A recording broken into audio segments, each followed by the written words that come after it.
C'est officiel, Esteban Ocon est un pilote As, ou du moins sera un pilote As dès la saison 2025 de Formule 1, un contrat pluriannuel pour le Français qui devient le 9e pilote de l'histoire à piloter pour As, en comptant donc l'arrivée d'Oliver Baumann dès la saison prochaine. Coéquipier donc de Esteban Ocon, ce sera donc Oliver Baumann. Une nouvelle aventure qui débute pour Esteban Ocon du côté dans l'écurie américaine.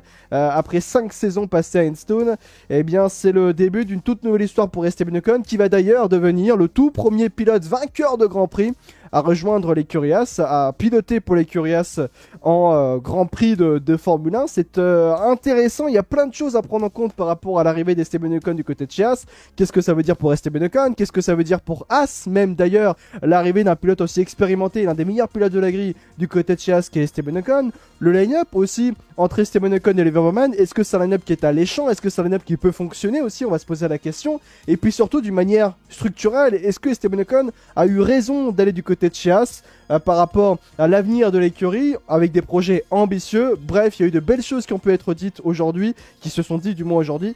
Et bien, avec l'annonce officielle donc d'Esteban Ocon, il y a plein d'enseignements à en tirer, je le disais, de la venue d'Esteban Ocon du côté de chez As, au sortir donc d'Alpine, d'une écurie qui est en train un petit peu de se chercher perpétuellement et qui est même en train de downfall d'une certaine manière. On va grandement en discuter ensemble, le chat, bien sûr, les amis, de cette signature d'Esteban Ocon qui veut dire beaucoup de choses d'ailleurs dans le monde de la Formule 1 et qui a tout de même des conséquences dans le marché des transferts. Vous allez comprendre pourquoi. Bien sûr. Esteban Ocon et As, est-ce que c'est le mariage parfait? C'est une question qu'on peut se poser parce qu'au vu de l'évolution justement de l'écurie As, qui est extrêmement intéressante vis-à-vis des dernières, j'ai envie de dire des dernières semaines et même des derniers mois, il y a eu un gros tournant, même avant la signature d'Esteban Ocon du côté de chez As. Il y a eu un énorme tournant dans l'histoire de As, c'est bien sûr l'éviction ou du moins le non-renouvellement du patron historique de l'écurie As, qui n'est donc pas Gene Haas, mais qui est surtout Gunther Steiner. Le départ de Gunther Steiner a fait débuter une totale nouvelle ère qui était sans doute visiblement nécessaire. Je croyais pas que c'était un bon départ finalement de Gunther Steiner du côté de Haas, du moins la manière d'être faite. Je trouvais pas que c'était une bonne manière de faire ça assez soudainement, j'ai envie de dire, durant les vacances de Noël, d'une certaine manière. Je trouvais que c'était extrêmement soudain. Et puis finalement, quand on voit la succession de prises de décision, la succession de momentum qui ont pu être réalisés durant cette semaine 24 de Formule 1, eh bien on voit que la nomination de Hayao Komatsu, qui était numéro 2 je crois du côté de chez Haas, avec donc l'arrivée, avec le départ donc de Gunther Steiner, eh bien finalement c'est une excellente décision qui a été prise du côté de chez Haas par Gene Haas, par le fait que on va en parler des projets qui sont du côté de chez Haas et d'un constructeur qui va soutenir prochainement Haas potentiellement la saison prochaine ou certainement dès 2026 pour un fort partenariat technique. Et puis surtout, le fait est qu'il y a à l'instant T des bien meilleurs résultats du côté de chez Haas, une meilleure exécution, notamment dans les stratégies, notamment dans le développement de la monoplace, peut-être une stratégie peut-être un peu plus terre à terre vis-à-vis des data, alors que Gunther Steiner c'était beaucoup plus dans l'émotion et dans l'esprit d'émotion, donc je le disais. Lui, Hayao Komatsu, il est plus dans le travail vis-à-vis de la data. C'était d'ailleurs justement ce que évoqué Gunther Steiner, ce qu'évoquait justement Gene Haas et également Hayao Komatsu dans la vision et dans la stratégie à moyen, long terme de l'écurie, et même en parlant de court terme, parce qu'on voit que ces résultats, cette nouvelle direction porte ses fruits. Haas est plutôt une bonne écurie et qui a surtout des projets ambitieux, comme je le disais. Notamment aussi également, ces projets ambitieux passent par de l'argent. Et il faut se souvenir que dans un passé assez récent, l'écurie Haas était la pire écurie du plateau, notamment avec un duo de pilotes Mick Schumacher et Nikita Mazepin, où c'était Ural Kali qui était venu pour sauver l'écurie. Et derrière, il y avait eu le conflit, l'intensification du conflit entre la Russie et l'Ukraine qui ont fait le départ donc de Ural Kali. Il a failli derrière trouver des solutions, et notamment on n'en parle pas beaucoup justement de ça, mais du côté de chez Haas, il y a quand même eu l'arrivée d'un sponsor titre qui s'appelle MoneyGram, et MoneyGram a apporté beaucoup d'argent à l'écurie Haas. Cet argent est, j'ai envie de dire, investi de manière nettement plus intelligente dans les infrastructures du côté de chez Haas, dans le développement de la voiture également du côté de chez Haas, grâce à Hayao Komatsu, et on voit le fruit justement le fruit des résultats aujourd'hui du côté de Chess, avec vraiment beaucoup plus de résultats, notamment grâce à Nico Hülkenberg, il faut le dire. Nico Hülkenberg qui a été extrêmement intéressant. Il y a une double entrée dans les points sur 2 Grands Prix donc de Haas, notamment ce qui n'était pas arrivé depuis énormément de temps, il faut le dire, du côté de chez Haas. Je crois que c'était lors du Grand Prix. Est-ce que c'était Australie? En Autriche, il y a eu une double entrée dans les points notamment. 2 fois P6 aussi également exactement l'Eva. Donc il y a plein de choses à prendre en compte du côté de Chas qui font qu'aujourd'hui ça va mieux. Il y a une stabilité financière et cette stabilité financière permet le développement des infrastructures mais également de projets attrayants. Bien sûr, le fait d'attirer Esteban Ocon. Faut quand même se rendre compte que Haas a réussi à attirer Esteban Ocon. On parle de il y a 2021-2022, c'était la pire écurie de la grille quand même, hein. Il faut se rappeler justement l'écurie Haas. Donc c'est important de prendre ça en compte, de voir l'avènement justement d'une écurie comme Haas qui évolue drastiquement bien et qui a des projets intéressants et on va en parler, et des projets surtout extrêmement ambitieux. La déclaration de Ocon sur l'équipe, il tire à balles réelles sur Alpine. Je sais pas si t'as vu, oui, j'ai très bien vu. Voilà, c'était Autriche et Grande-Bretagne pour justement la double entrée dans les points effectivement de l'écurie Haas en cette saison. Ce qui est extrêmement important de prendre ça en compte. Je parlais effectivement de l'écurie Haas en tant que tel. Ce qui est important de prendre en compte, et avant de parler du duo en tant que tel, est-ce que ça peut collaborer? Est-ce que c'est un line-up qui peut fonctionner pour Haas? Individuellement parlant, Haas a quand même réussi à enrôler Esteban Ocon, pilote de 27 ans expérimenté, qui a une vitesse de pointe naturelle, qui est extrêmement performant, qui est un leader naturel aussi également, on l'a vu du côté de chez Alpine,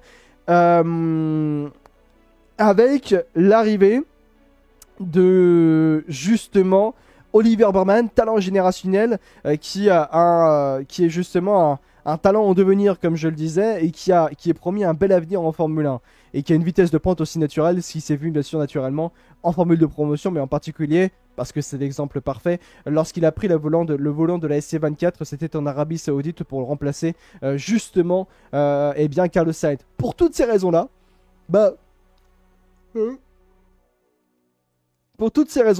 on voit justement par le recrutement de ce line-up-là, de Esteban Ocon et également de Lieberman, qu'aujourd'hui, Haas est dans une pente réellement très ascendante qui amène des projets ambitieux et forcément des projets très intéressants vis-à-vis de l'avenir et qui a aujourd'hui une bonne base de construction avec 2 pilotes extrêmement solides et donc avec le départ de Nico Hülkenberg qui est parfaitement bien remplacé par l'arrivée d'Esteban Ocon et également d'Oliver Baumann.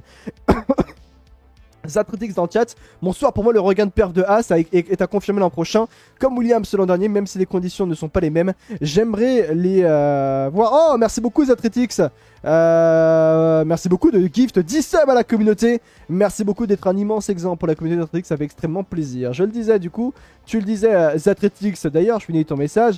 J'aimerais les voir dominer la seconde moitié de plateau, voire creuser l'écart et se rapprocher peut-être des top teams. Tu as raison de le dire. Merci beaucoup Zatritix d'être un immense exemple pour la communauté.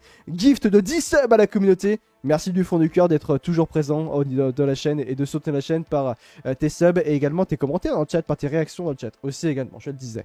Et on va en parler bien sûr du constructeur qui va prochainement arriver du côté de chez Haas pour soutenir l'écurie avec un gros partenariat technique.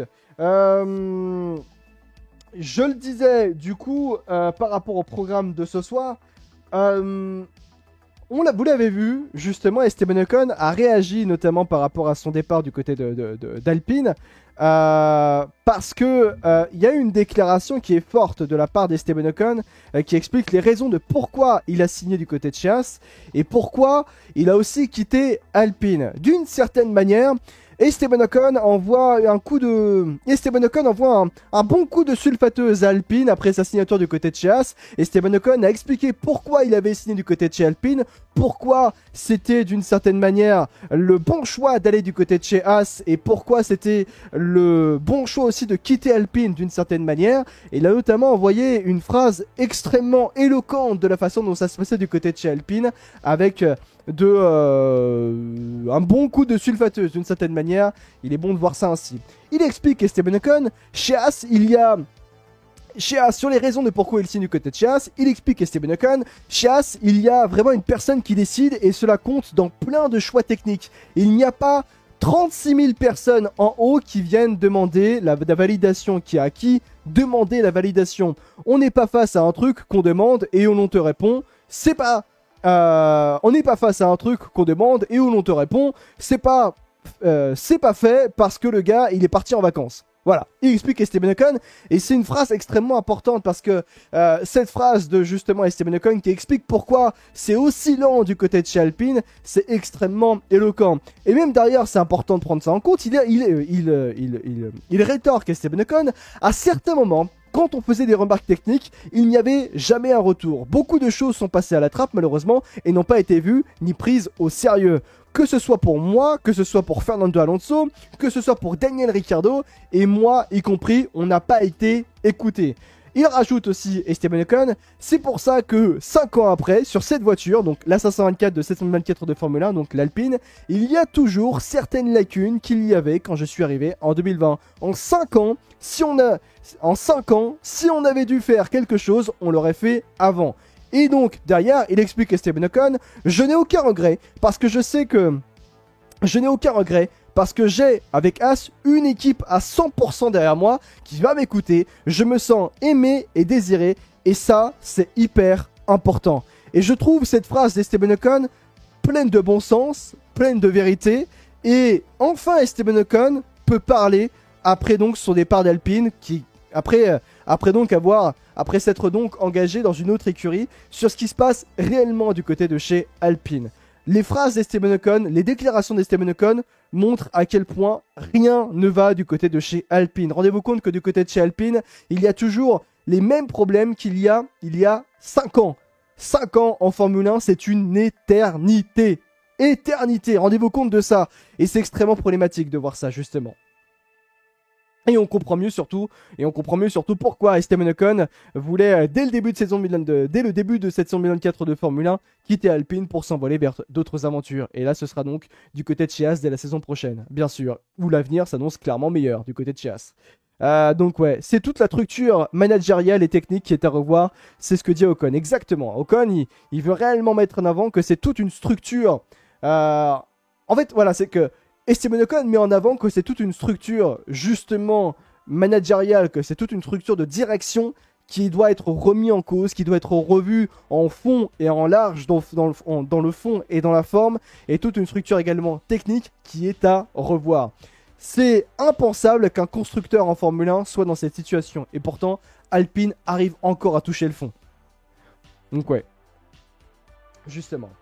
À voir maintenant comment ça va évoluer du côté de chez Alpine. Encore une fois, c'est pas justement ça le sujet. Mais ce qui est important dans ce que dit Esteban Ocon, c'est le fait que quand tu regardes ce qu'il dit, il se sent aimé et désiré. Et ça, c'est un énorme changement de mindset en passant justement de l'écurie Alpine, comme je viens de le dire, à l'écurie As. Alors oui, il faut le dire, As a normalement moins de moyens financiers et moins de moyens en termes d'infrastructure qu'une écurie comme Alpine. Et pourtant, As fait un meilleur travail de fond. Les résultats, encore une fois, meilleurs sur cette saison. Aujourd'hui, As a de meilleurs résultats que Alpine en Formule 1 en 2024, d'accord. Mais dans le travail de fond, normalement, justement, on ne doit pas... As n'est pas censé faire du meilleur travail de fond que justement Alpine. Pourquoi ? Parce que Alpine est constructeur en Formule 1 et un constructeur se doit d'être parmi les meilleurs en Formule 1. Normalement, Alpine, ça doit être top 4, top 5. Aujourd'hui, Alpine se bat pour la survie au niveau de la 7ème place, tu vois. Et surtout, Alpine doit écouter ses pilotes. Et aujourd'hui aussi, il est important de prendre en compte que Esteban Ocon,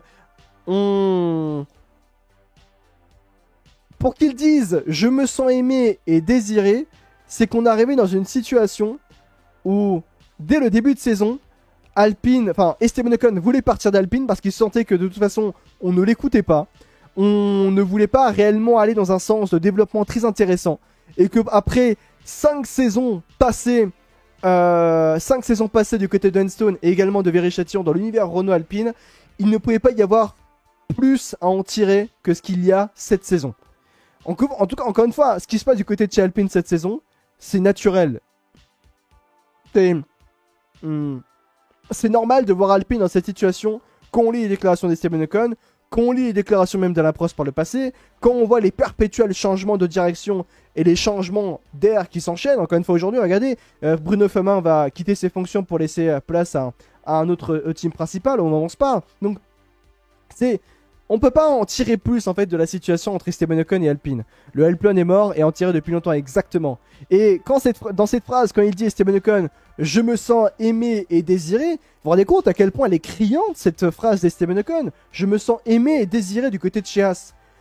Alpine a laissé filer et partir un joyau comme Esteban Ocon, un pilote capable du meilleur, l'un des meilleurs pilotes de la grille, Esteban Ocon. Et Alpine a laissé filer un tel talent. Pourquoi ? Parce qu'ils ne savent pas gérer leur écurie. Parce que l'écurie change perpétuellement et que l'écurie, à l'heure actuelle, on ne peut pas dégager un avenir, ne serait-ce qu'à court terme, et encore moins à long terme. Et Alpine a laissé filer Esteban Ocon pour partir du côté de chez Haas. Et quand tu fais le parallèle à finalement l'écurie Haas, mais bravo Haas, bravo l'écurie Haas, clairement d'avoir réussi à récupérer un Esteban Ocon. C'est vraiment un coup magistral, justement. Et Alpine a laissé filer Alonso, Piastri et Esteban Ocon, ils ont tous fui également, bien sûr. Donc ouais. Non, c'est incroyable. C'est incroyable à quel point, justement, Alpine a laissé filer autant de talents aussi importants au sein même de son écurie et même d'ailleurs dans la structure technique. Et ça, on y reviendra. On dirait la gestion du PSG il y a quelques années. Virer l'entraîneur quand on gagne pas, on n'écoute pas les joueurs d'une certaine manière. C'est exactement ça, effectivement, Rome et Seb. Du point de vue, on n'écoute pas les acteurs principaux. Et justement, c'est eux qui pilotent la voiture. On fait des retours techniques, on leur dit non. En fait, c'était choquant. Regardez, c'était choquant déjà quand Lewis Hamilton disait qu'il n'avait pas été écouté par Mercedes. C'est encore plus choquant quand on voit la situation aussi du côté de chez Alpine. On voit à quel point ça a plongé Alpine dans un projet désastreux 5 ans après. 5 ans après, il faut se le dire. Et ce que dit d'ailleurs Esteban Ocon, où il parle du fait que Alpine, il y a 60 000 personnes qui prennent... il y a 38 000 personnes qui doivent valider le projet, ne serait-ce qu'un petit projet, et que là aujourd'hui, quand on regarde du côté de chez Haas, c'est qu'une seule personne qui décide. Bah, en fait, il y a une rapidité d'exécution extrêmement plus intéressante du côté de chez Alpine, du côté de chez Haas, que du côté de chez Alpine. Et on en voit la situation, on en voit la finalité de l'histoire surtout. Et c'est ça qui a séduit forcément Esteban Ocon, bien sûr. Donc ouais. Pour partir par rapport à Haas, pour se concentrer d'ailleurs du côté de chez Haas, il faut voir que Haas a peut-être réalisé l'un des plus gros coups au niveau des transferts. Pas mal, non, c'est français, Monsieur Vinos, ouais, bien sûr. Mais il faut voir que aujourd'hui, pour Haas récupérer Esteban Ocon, c'est une incroyable opportunité. Et c'est signe, comme je le disais juste avant, mais c'est signe justement du projet extrêmement intéressant, ambitieux et très attrayant de Haas, là où on est Haas justement aujourd'hui. Parce que aujourd'hui, Haas, Esteban Ocon n'arrive pas dans le Haas d'il y a 2 ans, n'arrive pas dans le Haas de 2016, arrive dans une écurie qui a quasiment 10 ans d'existence en Formule 1. Haas a quand même réussi à attirer un vainqueur de Grand Prix au sein de son écurie. C'est une première d'ailleurs dans toute l'histoire de l'écurie d'ailleurs. Ils ont aussi réussi à attirer justement Oliver Burman. Et en fait, Esteban Ocon peut-être arrive au meilleur moment de l'histoire de Haas en Formule 1. Parce que Haas aura prochainement un partenariat technique, ou du moins probablement un partenariat technique fort avec Toyota en Formule 1. Toyota veut revenir en Formule 1, travaille pour revenir en Formule 1, et ce serait avec Haas, justement, avec un partenariat technique fort. Merci beaucoup à Monsieur Vénos pour ton Prime des familles, ton 5e mois d'abonnement. Merci beaucoup d'être un immense exemple pour la communauté, Monsieur Vénoise dans le chat. Merci beaucoup pour ton Prime des familles. Je le disais par rapport à Toyota. En fait, le projet de Toyota, c'est de revenir en Formule 1 avec un partenariat technique fort, justement, avec Haas, où, dans les faits, Haas se verrait construire son châssis par Toyota à Cologne, dans les locaux de Toyota Gazoo Racing. Et donc, le fait d'avoir l'appui technique aussi fort d'un constructeur qui a une grosse histoire dans le sport automobile, qui a aussi une histoire bien sûr en Formule 1, mais une grosse histoire dans le sport auto, multiple vainqueur des 24 heures du mois, il faut le rappeler, Toyota, et également du championnat du monde des rallyes. Et bien, de ce fait-là, Haas récupérerait un partenariat technique très puissant avec un constructeur important dans le monde de l'automobile et bien sûr dans le monde du sport automobile. Et ça permettrait à Haas, d'une certaine manière, d'avoir une sorte de statut de constructeur en Formule 1, puisqu'ils seront soutenus par un constructeur. Et ils seront toujours bien sûr propulsés par un moteur très intéressant, à savoir le moteur Ferrari. Il faut savoir selon les dernières informations que justement Ferrari a accepté l'apport justement technique de Toyota vis-à-vis de Haas, et ce qui amène donc vis-à-vis justement de Esteban Ocon qu'il arrive très certainement au meilleur des moments, au meilleur des endroits donc du côté de chez Haas dans l'histoire de l'écurie américaine. Parce qu'on n'est plus du tout dans le même statut d'écurie en 2016, même 2020 ou 2021. On est réellement dans une écurie qui a un projet très intéressant et très attrayant, qui a une stabilité financière, qui a aussi bien sûr un gros apport d'argent par son justement sponsor titre qui s'appelle MoneyGram. Et pour toutes ces raisons-là, Esteban Ocon est réellement au meilleur endroit, au meilleur des moments pour l'écurie Haas. Donc ça c'est vraiment très intéressant par rapport à tout ça. Et je suis très curieux de savoir comment les choses vont évoluer. Mais du coup Ferrari n'aurait plus d'équipe à fournir sans Haas et Sauber. Si je réfléchis, il y aura que Haas pour la Scuderia Ferrari. Il n'y aura que deux écuries qui seront propulsées par Ferrari l'année prochaine, donc la Scuderia Ferrari et également effectivement Ferrari, puisque Sauber en 2026 pardon, Sauber en 2026 sera propulsé par Audi puisque ce sera l'écurie en tant que telle Audi bien sûr. Donc ouais, le groupe Renault devrait vendre à Alpine je pense. On va en parler bien sûr de tout ça. Ce que je veux rajouter aussi par rapport à tout ça, c'est par rapport à Oliver Burman. Et la question, bien sûr, qu'on peut se poser, pour moi, et très sincèrement, le line-up Esteban Ocon, Oliver Burman du côté de chez Haas est un line-up absolument incroyable. Vraiment, il faut le dire, Haas a un line-up absolument incroyable pour 2025, l'un des plus alléchants de la saison prochaine en Formule 1, l'un des plus alléchants de la grille, il faut le dire. Parce que en fait c'est l'association de l'expérience qui est Esteban Ocon, qui est réellement l'un des meilleurs pilotes de la grille. Réellement c'est top 6 des meilleurs pilotes de la grille Esteban Ocon, l'expérience qu'il a, la performance qu'il a, la vitesse de pointe naturelle qu'il a, la capacité d'être leader dans les projets intéressants et attrayants que peut avoir justement Esteban Ocon, notamment pour guider le projet justement de Haas qui a nettement plus de moyens et qui est aujourd'hui performant à Haas et qui est sur une pente ascendante, associé donc justement à Oliver Burman qui est un talent générationnel, l'un des meilleurs pilotes en devenir justement, Oliver Burman notamment par ses travaux qu'il a pu faire justement en formule de promotion et également du côté de la Scuderia Ferrari lorsqu'il a remplacé Carlos Sainz du côté de l'Arabie Saoudite. Et bien pour toutes ces raisons en fait, l'association Esteban Ocon Oliver Burman, il faut justement le regarder comme un line-up d'avenir, une association parfaite entre expérience, même si Esteban Ocon n'a que 27 ans, il est bon de le rappeler, mais Esteban Ocon est encore jeune, mais il a beaucoup d'expérience en Formule 1. Il a 27 ans et Esteban Ocon, il a débuté sa carrière en 2016, c'était du côté de chez Manor, avant de s'engager du côté de chez chez Force India. Et ensuite, on connaît l'histoire, mais Esteban Ocon, quand même, il a eu beaucoup d'expérience, notamment par les coéquipiers qu'il a pu avoir.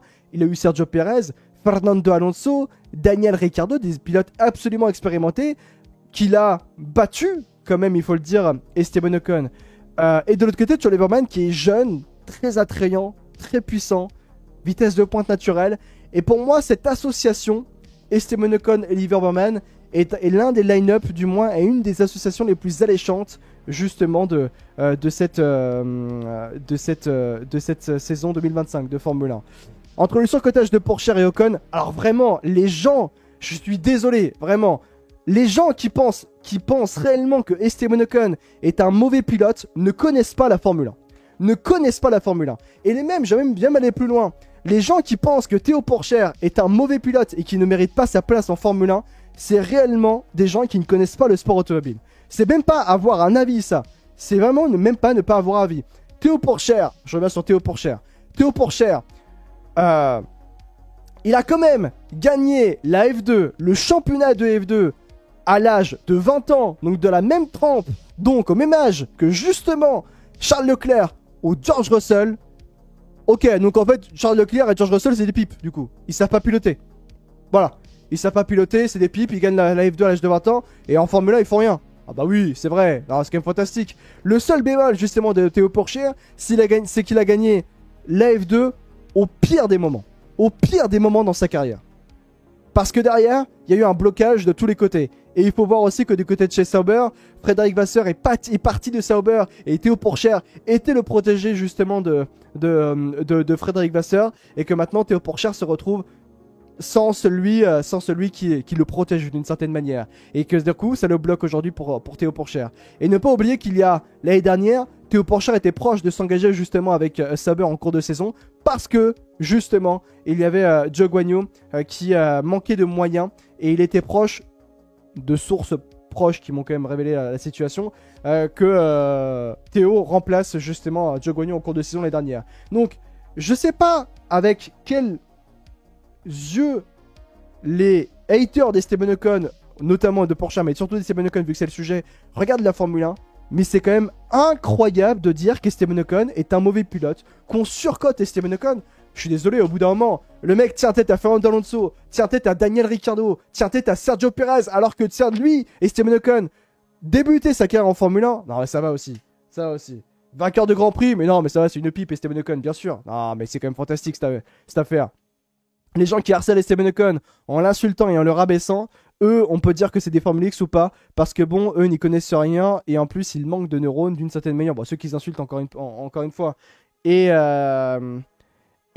vraiment, pour moi, je suis désolé, mais ceux qui disent ça d'Esteban Ocon, et en plus, il n'y a même pas d'argument. Je suis désolé, il n'y a pas d'argument. C'est même pas... Personne ne surcote Esteban Ocon. Ocon est l'un des meilleurs pilotes de la grille. Par rapport à son expérience, par rapport à ce qu'il a fourni, et par rapport à ce qu'il produit aussi Esteban Ocon. Il faut arrêter avec ça. Actuellement, il y a des mauvais pilotes, mais Ocon n'en est pas un. Exactement, Captain, je suis d'accord avec toi. Et c'est pour ça, même d'ailleurs, quand tu vois le lien Esteban Ocon-Burman, où c'était exactement le sujet, de plus en plus de Formule X à mesure que la F1 se démocratise. On va pas rentrer dans ce débat-là. Les gens qui n'aiment pas Ocon disent qu'il a la grosse tête, et c'est complètement faux. C'est bien un pilote qui n'a pas la grosse tête, c'est bien Esteban Ocon. Pour moi, Ocon est similaire dans un sens avec Max Verstappen. C'est facile et accepter de pas les aimer. Voilà, tu vois. En fait, c'est ça, c'est que tu peux ne pas apprécier un pilote, et encore une fois, tout le monde peut ne pas apprécier Esteban Ocon, et c'est même pas le sujet. Mais c'est surtout le fait d'avoir de l'objectivité. Objectivité. Juste de l'objectivité. Quand même. Et les gens manquent d'objectivité, clairement, par rapport à Esteban Ocon. Et c'est absolument... dommage de voir les gens se résumer ainsi à Esteban Ocon. Justement. Je vais retrouver là un petit monsieur Benoît qui a mis un long message. Je trouve que Leclerc par exemple est un excellent pilote. Je ne suis pas fan du pilote à cause du pilote en lui-même, mais à cause de ses fans qui le place au-dessus de tout. Le pilote en a littéralement dénigré les autres pilotes. Exemple Sainz qui se fait traiter de mauvais pilote quand du point de vue des fans de Leclerc. Quand Leclerc fait une erreur, c'est pas de sa faute, c'est de la faute de voiture Leclerc. Après, il y aura toujours du fanatisme entre guillemets. Et le fanatisme est parfois va à un certain excès. Il y a des comptes fans justement de certains pilotes qui vont dénigrer un autre pilote parce qu'ils considèrent que c'est un adversaire et ils ne disent pas réellement la vérité sur un autre pilote. Et du point de vue même du pilote auquel ils sont fans, ils le placent au-dessus de tout, alors que non, encore une fois. Esteban Ocon par exemple, Esteban Ocon n'est en rien surcoté. Si Haas l'a engagé en tant que leader de l'écurie, c'est qu'il y a une bonne raison aussi également. Parce que Haas c'est un projet attrayant et Haas c'est un projet extrêmement intéressant. Les pires fanatiques auxquels j'ai pu faire, c'est les fanatiques de Verstappen, c'est les moins objectifs. Oh, vous êtes dur. Non, arrêtez. Pour moi, il est limite top 10 facile, meilleur pilote de la grille, je pense. Il est dans les top 10. Esteban Ocon, limite top 5. Puis de toute façon, aimer ou pas un pilote, ça ne sert à rien, ça changerait à notre vie, ni la vie des pilotes, sauf quand il se fait harceler. Exactement. Voilà, alors, pour revenir sur le harcèlement, notamment qu'a pu suivre Esteban Ocon, on a tout. Les personnes intelligentes que vous êtes notamment dans le chat, et notamment également la grande majorité du monde, on va dire c'est ainsi, qui ont vu que Esteban Ocon se faisait littéralement bâcher, le Ocon bashing après le Grand Prix Monaco. Et je tiens aussi à ajouter que si Ocon s'est pris un bashing, c'est en grande partie au manque de défense de la part d'Alpine à mon sens, et au fait que et Bruno Famin a manqué de lucidité en disant ouvertement qu'après le crash entre Esteban Ocon et Pierre Gasly à Monaco, c'était de la faute uniquement d'Esteban Ocon alors que ce n'est pas le cas. Et même si c'était en grande majorité bien sûr la faute d'Esteban Ocon, il ne fallait pas non plus y tomber dessus directement à chaud comme ça. Et fort heureusement que Bruno Famin va se faire virer de chez Alpine pour être remplacé par quelqu'un d'autre, parce que bon, au bout d'un moment, les successions de mauvaises décisions, ça va 2 minutes. Et que ce bashing d'ailleurs qu'il y a pu y avoir, il a été désastreux. Faut quand même se souvenir que, vous voyez, quand Esteban Ocon dit je me sens aimé et désiré du côté de chez Haas, oh bah ça se comprend tout à fait, hein, parce que du côté de chez Alpine, le gars n'était pas du tout aimé, n'était pas du tout écouté, et c'est absolument effroyable. Parce que, alors que, quand même, Esteban Ocon du côté de chez Alpine n'était pas écouté, et donc forcément il n'était pas aimé, et notamment dans ces dernières années, alors que Esteban Ocon a été un pilote exemplaire du côté de chez Alpine, et qu'il a tout fait pour aider Alpine, sauf que Alpine ne lui rendait pas. Il faut quand même se rendre compte que dans les propos d'Esteban Ocon, il a quand même dit, Esteban Ocon, je cite, chez Haas, il y a vraiment une personne qui décide et cela compte dans plein de choix techniques, il n'y a pas 36 000 personnes en haut à qui demander la validation. Forcément, il parle d'Alpine, notamment dans cette comparaison. On n'est pas face à un truc, et là il parle directement d'Alpine, on n'est pas face à un truc qu'on demande et on te répond. On n'est pas face à un truc qu'on demande et où l'on te répond. C'est pas fait parce que le gars, il est parti en vacances. À certains moments, quand on faisait des remarques techniques, il n'y avait jamais un retour. Beaucoup de choses sont passées à la trappe, malheureusement, et n'ont pas été vues ni prises au sérieux. C'est pour ça que 5 ans après, sur cette voiture, donc la 524 d'Alpine, il y a toujours certaines lacunes qu'il y avait quand je suis arrivé en 2020. En 5 ans, si on avait dû faire quelque chose, on l'aurait fait avant. Que ce soit pour moi, que ce soit pour Fernando Alonso, que ce soit pour Daniel Ricciardo, et moi y compris, on n'a pas été écouté. Rien que cette phrase, quand il dit Esteban Ocon que du côté de chez Haas, il se sent aimé et désiré, on comprend tout à fait pourquoi il a préféré aller du côté de chez Haas, qui n'est pas une écurie constructeur en Formule 1, et quitter surtout le navire Alpine. Ça, c'est presque de l'amateurisme quand même, de ne pas écouter tes pilotes pendant 5 ans. 5 ans. Faut quand même aussi se rendre compte que Esteban Ocon, on parle quand même d'une écurie du côté de chez Alpine, où après l'accrochage entre Esteban Ocon et Pierre Gasly au Grand Prix Monaco, Alpine a quand même envisagé, par la tête de Bruno Famin, de suspendre Esteban Ocon pour un Grand Prix. Un Grand Prix. Vous vous rendez compte? À cause d'un pilote qui a fait la course, on a voulu le suspendre, alors qu'il n'a pas fait une erreur gravissime, encore une fois. Il n'a pas fait un affront total à Alpine. Très loin de là. Non mais c'est exceptionnel. Et heureusement, rendez-vous compte que justement, Alpine n'est pas allé au bout, Bruno Famin n'est pas allé au bout de son idée, parce que le département juridique d'Alpine lui a dit, alors il faut pas faire ça, parce que on n'a pas le droit.